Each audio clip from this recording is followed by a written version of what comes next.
नमस्कार मंडळी, जया ब्लॉग या चॅनलमध्ये तुमच्या सर्वांचं स्वागत आहे। पेपर कटिंग करून ठेवला होता मी 44-45 मध्यभागी असा ब्लाउज आहे। खूप मोठा ब्लाउज आहे, एक पेपर पूर्ण पुरला नाही त्याला, मग मी मापे घेऊन दुसरा पेपर भरा फुल पेज ठेवून कटिंग केला आहे। बघा 1 मीटर मध्ये आपल्याला हा ब्लाउज बसवायचा आहे। ते बाही कमी असल्यामुळे थोडा बहुत आपल्याला त्याला हे करता येईल, जॉइंट करता येईल। मी बसून घेते, तुम्हाला आता पेपर हातरून दाखवते। पहिला ब्लाउज मध्ये पेपर कुठे बसतं ते पहिला सेटिंग करून घेऊया आपण।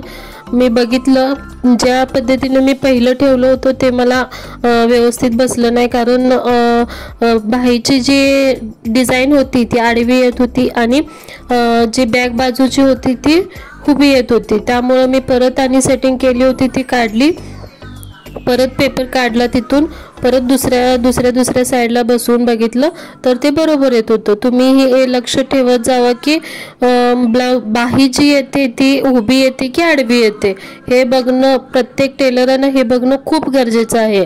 व्हिडिओ आवडला तर लाईक करा, शेअर करा आणि सबस्क्राइब करा। धन्यवाद। व्हिडिओ शेवटपर्यंत पहा।